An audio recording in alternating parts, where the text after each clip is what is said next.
প্রতি বছর কোরবানি করি, এবছর যদি না করি ছেলেমেয়েরা কার মুখের দিকে চেয়ে থাকবে? তাহলে এটা সামাজিক মর্যাদা রক্ষার কোরবানি হলো, আল্লাহর উদ্দেশ্যে না। আমরা প্রতি বছর গরু কোরবানি দেই, এবছর টাকা নাই, ধার করে হলো দিতে হবে। কেন? কারণ আমাদের মুখ থাকবে না, মান সম্মান থাকবে না যদি ছাগল দেই, মানুষ মনে করবে গরিব হয়ে গেছি। এই যে মানুষ কি মনে করবে সেই চিন্তা থেকে আমি গরু কোরবানি করলাম, অর্থহীন হয়ে যেতে পারে কোরবানি। নতুন আত্মীয় হয়েছে, অন্যান্যবার কোরবানি করি বা না করি, এইবার তো করতেই হবে, মেয়ে বিয়ে দিয়েছি, বিয়ের বাড়ির মেহমানরা আসবে, তারা জানবে, তো এবার কোরবানি না দিলে তো মুখ থাকে না। কোরবানি আমার উপরে আবশ্যক হয় না, তারপর আমি কোরবানি করতেছি কেন?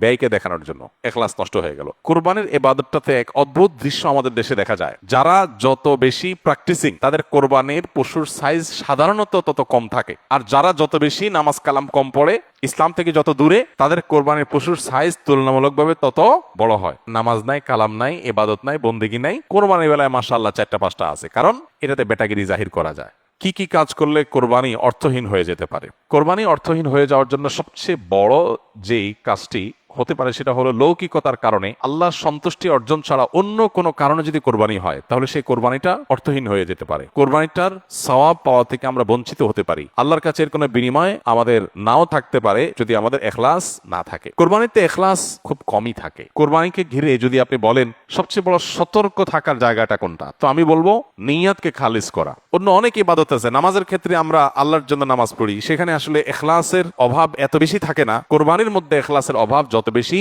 থাকে। মূলত কোরবানি এমন একটা ইবাদত যেখানে আল্লাহর উদ্দেশ্যে আমি পশু জবাই করছি, আবার পশুর গোশতটা আমার ঘরে তুলছি, অর্থাৎ ফিডব্যাকটা আমি পাচ্ছি। এরকম জায়গা যেখানে অর্থনৈতিক বা আর্থিক ইবাদত, সে আর্থিক ইবাদতের ফিডব্যাক বা উপকারিতা যদি আমরা নিজেরা পাই, সেখানে এখলাস ধরে রাখাটা আসলে কঠিন হয়। কোরবানিটা সেরকম একটা ইবাদত। এজন্য আমি কোরবানি কেন করছি এটা আগে ক্লিয়ার করতে হবে। আল্লাহ বলেছেন লা ইয়ানালাল্লাহু লুহুমুহা ওয়ালা দিমাউহা ওয়ালাকিন ইয়ানালুহু আত-তাকওয়া মিনকুম। কোরবানির পশুর গোশত, রক্ত কিছুই আল্লাহর কাছে যায় না। যেই চেতনা থেকে, যেই তাকওয়ার সুপ্ত চেতনা থেকে আমরা কোরবানি করি, সেটা আল্লাহর কাছে ঠিকই যায়। সো ইখলাসটা এনশিওর করতে হবে, না হলে কোরবানি অর্থহীন হয়ে যেতে পারে। অনেকে আছেন প্রতি বছর কোরবানি করি, এবছর যদি না করি ছেলেমেয়েরা কার মুখের দিকে চেয়ে থাকবে? তাহলে এটা সামাজিক মর্যাদা রক্ষার কোরবানি হলো, আল্লাহর উদ্দেশ্যে না। অনেকে হয়তো মনে করেন যে আমরা প্রতি বছর গরু কোরবানি দেই, এবছর টাকা নাই, ধার করে হলো দিতে হবে। কেন?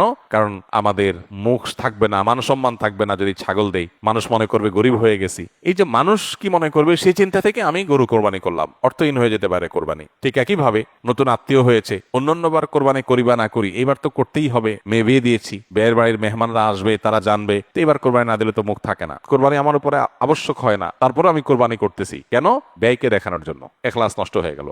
অনেকে আছেন যে কোরবানির মূল উদ্দেশ্য হলো ফ্রেশ গোশত সংগ্রহ করা, এই সামাজিক মর্যাদা ইত্যাদি, এগুলোর কারণে কোরবানি সবচেয়ে বেশি অর্থহীন হয়ে যায়। এই জন্য কোরবানিকে সবচেয়ে বেশি আমাদের রিয়া বা লৌকিকতা থেকে মুক্ত রাখার চেষ্টা করতে হবে। আল্লাহ আমাদের তৌফিক দান করুন। দ্বিতীয়ত, হারাম অর্থ দিয়ে যদি কোরবানি করেন তাহলে সেটা অর্থহীন হয়ে যেতে পারে। আপনি দেখবেন কোরবানির ইবাদতটাতে এক অদ্ভুত দৃশ্য আমাদের দেশে দেখা যায়। যারা যত বেশি প্র্যাকটিসিং, তাদের কোরবানির পশুর সাইজ সাধারণত তত কম থাকে। আর যারা যত বেশি নামাজ কালাম কম পড়ে, ইসলাম থেকে যত দূরে, তাদের কোরবানির পশুর সাইজ তুলনামূলকভাবে তত বড় হয়। অদ্ভুত না ব্যাপারটা?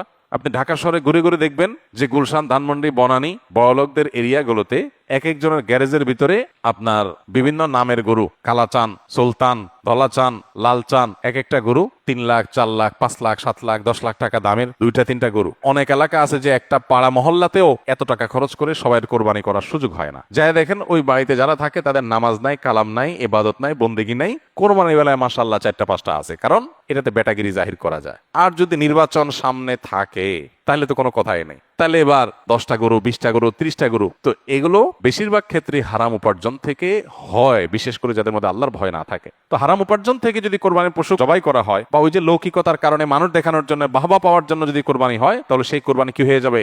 অর্থহীন হয়ে যেতে পারে। তৃতীয়ত যে বিষয়টা আমাদের খেয়াল করা দরকার সেটা হলো কোরবানির পশুর জবাই করে তার গোশত খাওয়া আল্লাহ তাআলা আমাদের জন্য হালাল করেছেন, কিন্তু এর মানে এই না যে পশুর প্রতি কোনো অমানবিক আচরণ করা যাবে। পশুর প্রতি অমানবিক আচরণ করলেও কোরবানি অর্থহীন হয়ে যেতে পারে। এখন বলতে পারেন পশুর প্রতি কেউ কেউ অমানবিক আচরণ করে? উত্তর হলো হ্যাঁ, করে। কিভাবে করে? অনেকে আছেন পশু কিনে আনার পর যথাযথভাবে যত্ন আত্তি করে না, নিয়মতান্ত্রিক ভাবে খাওয়ায় না। কারণ জবাই করে ফেলবো, দরকার কি খাওয়ানোর? আপনি 1 সপ্তাহ আগে, 5 দিন আগে বাজার থেকে পশু কিনে আনছেন, এটা ঠিক মতো খাওয়াইলেন না, যেখানে তার কষ্ট হয়, মশা টশা আছে, যেখানে সেখানে তার বেঁধে রাখলেন। মিনিমাম যত্ন আত্তি যতটুকু দরকার, পশু হলেও তার ভিতরে প্রাণ আছে, সে প্রাণী। সো প্রাণী হিসাবে তাকে যতটুকু যতটুকু যত্ন করা দরকার সেটা না করে জবাই তো করে ফেলবো, দরকার কি আর কেয়ার করা, তাকে আপনি অহেতুক কষ্ট দিলেন, তাহলে এটা আপনার কোরবানিকে অর্থহীন করতে পারে। নবী সাল্লাল্লাহু আলাইহি ওয়াসাল্লাম বলেছেন, ইন্নাল্লাহা কাতাবাল ইহসানা আলা কুল্লি শাই। আল্লাহ প্রত্যেকটা বস্তুর প্রতি ইহসান করা, অনুগ্রহ করাকে আবশ্যক করে দিয়েছেন, ফরজ করে দিয়েছেন। প্রতিটা বস্তুর প্রতি কি করতে হবে? ইহসান করতে হবে। এই ইহসানের মানসিকতা আমাদের যদি না থাকে, তাহলে পশুর প্রতি যদি আপনি ইহসান না করেন, তাহলে আল্লাহর কাছে জবাবদিহি করা লাগতে পারে। আমরা যারা পশু কিনে আনি, নিজেরা জবাই করি, জবাই করার সময় কিছু অমানবিক আচরণ হয়। যেমন দেখা যায় জবাই করার পর কসাইরা বিশেষ করে চাকু দিয়ে গলায় খোঁচায়। খোঁচানোর কারণে দেখা যায় যে স্বাভাবিকভাবে রক্ত প্রবাহ হয়ে, রক্ত বের হয়ে যে মৃত্যু হতো, সেটা না হয়ে একটা পশু মারা যাচ্ছে অনেক সময় স্পাইনাল কর্ডে আঘাত করার কারণে। তো এই যে খোঁচাখুচি করে পশু মারলেন, অনেক সময় পশু খাওয়াটা পর্যন্ত হারাম হয়ে যেতে পারে যদি এরকম খোঁচাখুচি হয়। জন্য জবাইয়ের পরে ছেড়ে দিতে হবে, তার প্রাণ বাই হওয়ার জন্য স্বাভাবিকভাবে। খোঁচাখুচি করা যাবে না চাকু দিয়ে। অনেক সময় দেখা যায় কসাইরা পশুর এখন পুরো প্রাণ বের হয় নাই, এখনো মারা যায় নাই, রক কাটা শুরু করেছে, চামড়া ছিলা শুরু করে দিয়েছে, নাড়াচাড়া এখনো করছে, এটা অমানবিক। তার প্রাণটা বের হওয়ার জন্য অপেক্ষা করতে হবে। নবী সাল্লাল্লাহু আলাইহি ওয়াসাল্লাম পরিষ্কারভাবে বলেছেন, তোমরা চাকু ভালো করে ধার দিবে। কেন? কারণ ধার দিলে পশু তাড়াতাড়ি জবাই হয়ে যাবে, অহেতুক তাকে খোঁচাখুচি করে কষ্ট দেওয়া লাগবে না। আমরা দেখা যায় নিজেরা হয়তো পশুর প্রতি অনেকে যত্ন করি, মায়া করি, কিন্তু পশুটা যে বিক্রেতার কাছ থেকে আপনি কিনে এনেছেন, এই পশু প্রতি সে হয়তো কোনো অমানবিক কাজ করেছে, যদিও তার দায়টা আপনার উপর আসবে না, কিন্তু সামাজিকভাবে আমাদের সবার উপরে এই দায়টা চলে আসে। আমরা জানি পশু পরিবহন থেকে নিয়ে পশু বাজারজাত করা থেকে নিয়ে জবে পর্যন্ত ধাপে ধাপে পশুর প্রতি চরম অমানবিক আচরণ এদেশে করা হয়। পরিবহনে হয়, আপনারা জানেন, একটা ট্রাকে ধরা যাক যে 15টা গরু উঠানো যাবে, সেখানে 20টা গরু উঠানো হলো, 5টা গরু বেশি উঠানো হলো, তাতে পট্টা বেশি হয়ে যায়, খরচ কম পড়ে, ব্যবসাটা একটু বেশি হয়ে যায়। কিন্তু 5টা গরু বেশি উঠানোর কারণে কি হয়? ওই পশু যেগুলোকে উঠানো হয়েছে সেগুলোকে এমন গাদাগাদি করে দাঁড় করানো হয় যে তাদের গায়ে শরীরে রীতিমতো ঘা হয়ে যায়, এবং মাঝখান দিয়ে এমন ভাবে বাঁশ বেঁধে দেওয়া হয় যাতে কোনোভাবে বসতে না পারে। 10 ঘন্টা, 15 ঘন্টা, 20 ঘন্টা পর্যন্ত অনেক সময় সিরিয়ালে জ্যামে ট্রাকগুলো, পিকআপগুলো আটকা পড়ে থাকে, এবং 20 ঘন্টা ধরে তাদেরকে এভাবে এমন ভাবে বাঁশ বেঁধে দেওয়া হয় যাতে করে কোনোভাবে বসতে না পারে।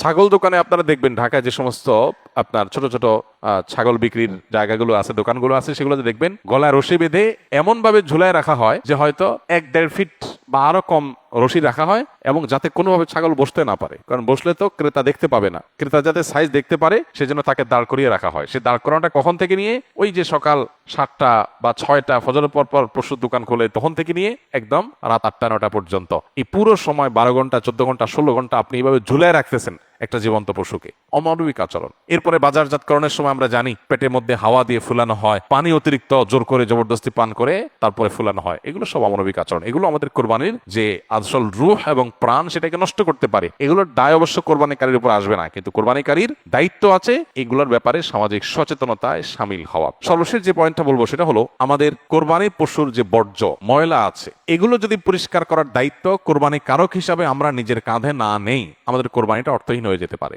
আমি কোরবানি করছি সওয়াবের জন্য, কিন্তু আমার কোরবানির কারণে যদি মানুষের কষ্ট হয়, সমাজের মানুষ বিপদে পড়ে, মানুষ অসুস্থ হয়, তাহলে সওয়াবের পরিবর্তে আমার কি হতে পারে? গুনাহ হতে পারে। আপনি কোরবানির পশু এনেছেন, এবার কোরবানির পশুর যে গোবর, তার পেশাব, বিষ্ঠা, এগুলো পুরো এলাকাকে ময়লা দিয়ে ভরে ফেলেছে, দুর্গন্ধে ছেয়ে গেছে। আপনি কোরবানিকারী, আপনার দায়িত্ব এগুলোকে পরিষ্কার করে যথাস্থানে ফেলে দেওয়া এবং মানুষের যেন কষ্ট না হয় সেদিকটা খেয়াল করা। পেশাব করেছে, পানি দিয়ে তাড়াতাড়ি করে ধুয়ে ড্রেনে এটাকে ফেলে দেওয়া, এবং ড্রেনে যাতে আবার প্রবাহটা ঠিক থাকে সেজন্য আপনি ভূমিকা রাখা, এটা আপনার কর্তব্য। গোবরগুলো নিয়ে আপনি ড্রেনে ফেলে দিলেন, তাহলে ড্রেনে জলাবদ্ধতা তৈরি হবে, পানি প্রবাহ বন্ধ হয়ে যাবে, এবং সেটার কারণে সেই বদ্ধ পানিতে মশা তৈরি হবে, ডেঙ্গু তৈরি হবে, সেখান থেকে মানুষ, এখন ডেঙ্গুর সিজন শুরু হয়েছে, গতকালকে না যেন আজকে পত্রিকা দেখলাম যে এবার মৌসুমের শুরুতে ডেঙ্গুর প্রকোপ ভয়াবহ। হয়তো এখান থেকে যে মশা তৈরি হয়েছে এটা কোনো মানুষকে কামড় দিবে, সে মানুষটা অসুস্থ হয়ে হসপিটালে ভর্তি হয়ে হয়তো মারা যাবে, লাখ লাখ টাকা খরচ হবে, আইসিইউতে যাবে, আপনি হয়তো জানেন না, আপনি কোরবানি করে চলে গেছে। তো এই জন্য আমাদের কোরবানির পশুর বিষ্ঠা, ময়লা, বর্জ্য এগুলোকে পরিষ্কার করা, যথাস্থানে ফেলা, যেখানে সেখানে না ফেলা, এবং ড্রেন অন্যান্য জায়গায় মানুষের রাস্তাঘাটের আশেপাশে চলাফেরার জায়গায় ফেলে মানুষের কষ্টের কারণ যেন না হয় সেটা লক্ষ্য করে আমাদের কর্তব্য। যদি না করি তাহলে এই কোরবানি অর্থহীন হয়ে যেতে পারে। ভাইরা আমার, প্রতি বছর এই বিষয়টাতে আমরা সচেতনতা সৃষ্টি করার চেষ্টা করি। কোরবানি হোক পবিত্র, আমাদের দেশও থাকুক পরিচ্ছন্ন, আমাদের পরিবেশটাও ভালো থাকুক, এই স্লোগানটা আমাদের মাথায় রাখতে হবে। কোরবানি করার পরে অনেক সময় দেখা যায় কোরবানি পশুর রক্ত রাস্তায় বেয়ে পড়ে গেছে, মাটির রাস্তায় শুকিয়ে গেছে, আমি ভালো করে পানি ঢালি নাই, তাই সারা একটু পানি ঢেলে চলে গেলাম, তাহলে এই রক্তটা শুকানোর পরে দুর্গন্ধ হবে, মানুষ আশেপাশ দিয়ে যাবে, নাকে হাত দিয়ে যেতে হবে, কষ্ট হবে, দিলের বদদোয়া মানুষের আপনি পেতে থাকবেন। তো কোরবানি করে কি লাভ? আল্লাহর বান্দাদের কষ্ট দিয়ে তো আল্লাহকে আপনি খুশি করতে পারবেন না। কুরবানি পশুর জবে করার পর অনেকে বুড়ি পছন্দ করেন, বুড়ি খাওয়া হালাল, কেউ চাইলে পছন্দ করলে খেতে পারে পরিষ্কার করে। এখন বুড়ির যে ময়লা সেগুলো আপনি রাস্তার পাশে কোন একটা খালে ফেলে দিয়ে চলে গেলেন, কারোর খেতে ফেলে দিয়ে চলে গেলেন, রাস্তার ধারে ফেলে দিয়ে চলে গেলেন। এবার 1 সপ্তাহ, 10 দিন, 15 দিন, 20 দিন, অনেক সময় 1 মাস বা আরো বেশি সময় পর্যন্ত এগুলোর গন্ধে আশেপাশে মানুষের বসবাস করা কঠিন হয়, পথচারীদের কষ্ট হয়। তো এগুলো সবগুলোই কিন্তু আমাদের কোরবানিকে অর্থহীন করে ফেলতে পারে।